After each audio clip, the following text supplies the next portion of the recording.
കഴിഞ്ഞ ദിവസം ഏറ്റവും കൂടുതൽ വാർത്തയും എല്ലാവരും ശ്രദ്ധിച്ചതുമായിട്ടുള്ള ഒരു സംഭവം തന്നെയാണ് 3 വയസ്സുള്ള കുഞ്ഞിനെ മാത്രമാക്കി അവിടെയുള്ള മാതാപിതാക്കളെ മരിച്ച നിലയിൽ കണ്ടെത്തി എന്നുള്ള വാർത്ത. എല്ലാവരും ചിന്തിച്ചതും ഈ ഒരു വാർത്തയെപ്പറ്റി തന്നെയായിരുന്നു. സ്വാഭാവിക മരണമായി തന്നെ പലർക്കും തോന്നിയില്ല. എന്തോ പ്രശ്നങ്ങളുണ്ട് എന്ന് മനസ്സിലായി. സോഷ്യൽ മീഡിയയിലെ പ്രണയാതുരമായ കാഴ്ചകൾക്ക് പിന്നിൽ ഒളിഞ്ഞിരുന്നത് കടുത്ത മാനസിക സംഘർഷങ്ങളാണോ എന്നാണ് എല്ലാവരും ചിന്തിക്കുന്നത്. ഒടുവിൽ ചോരക്കളത്തിൽ അവസാനിക്കുന്നതിന് മുൻപ് തന്നെ മണിക്കൂറുകൾക്ക് മുൻപും പ്രണയിതാക്കളെ പോലെ ചിത്രങ്ങൾ പങ്കുവച്ചിരുന്നു. ഒരു നാൾ കിനാവ് പൂത്തിടും, അതിൽ നമ്മളൊന്ന് ചേർന്നിടും എന്ന ഗാനം ഉൾപ്പെടെ പലതും പങ്കുവച്ചിരുന്നു അനുഷയും സാജനും. പൊൻകുന്നം തോണിപ്പാറ റോഡിന് സമീപം വാടകയ്ക്ക് താമസിക്കുന്ന മാന്നാർ സ്വദേശി സാജൻ, ഭാര്യ അനുഷ എന്നിവരെയാണ് വീടിനുള്ളിൽ മരിച്ച നിലയിൽ കഴിഞ്ഞ ദിവസം കണ്ടെത്തിയത്. സാജന് 33 വയസ്സും ഭാര്യ അനുഷയ്ക്ക് 30 വയസ്സുമാണ്.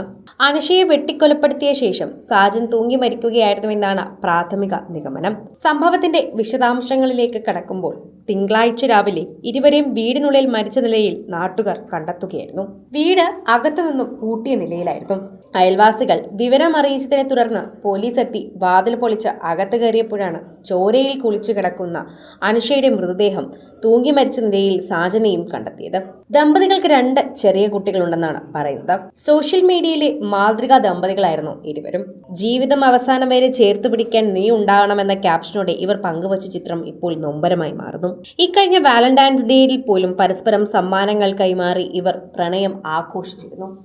പ്രണയത്തെക്കുറിച്ച് സോഷ്യൽ മീഡിയയിൽ ഇത്രയും വാദോരത സംസാരിക്കുമ്പോഴും ആത്മഹത്യയിലേക്ക് പോകാനുള്ള കാരണമാണോ അല്ലെങ്കിൽ മരണകാരണം എന്തായിരിക്കും എന്നുള്ള ചിന്തയാണ് ഇപ്പോൾ ഏറ്റവും കൂടുതൽ പ്രയാസമായി മാറുന്നത്. ഭാര്യയെ ചോരയിൽ കുളിച്ച നിലയിൽ കണ്ടതിന്റെ പേരിലാണോ ഇനിയിപ്പോൾ സാജൻ ആത്മഹത്യ ചെയ്തത് എന്നതുപോലും അറിയില്ല. എന്താണ് അവർക്കിടയിൽ സംഭവിച്ചതെന്ന് ഇപ്പോഴും അറിയുന്നില്ല. രാവിലെ എഴുന്നേറ്റ ഉടനെ മക്കളുടെ കരച്ചിൽ കേട്ടാണ് നാട്ടുകാരെല്ലാവരും എത്തിയത്. ഇതിനെ തുടർന്ന് എല്ലാവരും ചർച്ച ചെയ്യുകയും ചെയ്യുന്നത് ഇതേ വിഷയം തന്നെയാണ്. പ്രേക്ഷകരും ഇതേ കാര്യങ്ങളെക്കുറിച്ച് ചർച്ച ചെയ്യുന്നുണ്ട്. എന്തായിരുന്നു യഥാർത്ഥത്തിൽ സംഭവിച്ചത് എന്നാണ് എല്ലാവരും ചോദിക്കുന്നത്. പ്രേക്ഷകർ വളരെ കൃത്യമായ അന്വേഷണത്തിലൂടെ തന്നെ പറയുകയും ചെയ്യുന്നുണ്ട്. പോലീസ് ഇപ്പോൾ ഇതിന് പിന്നാലെ തന്നെയുണ്ട്. ആ മക്കളുടെ അവസ്ഥ തന്നെയാണ് എല്ലാവരും ഇപ്പോൾ ആലോചിക്കുന്നത്. അച്ഛനും അമ്മയും ഇല്ലാതെ ഇനി ആ 2 മക്കൾ എന്ത് ചെയ്യും? ഇതാണ് എല്ലാവർക്കും ചോദിക്കാനുള്ളത്. ശരിക്കും പറഞ്ഞു കഴിഞ്ഞാൽ ഓരോ തവണയും വേദനയുള്ള വാക്കുകൾ മാത്രമാണ്.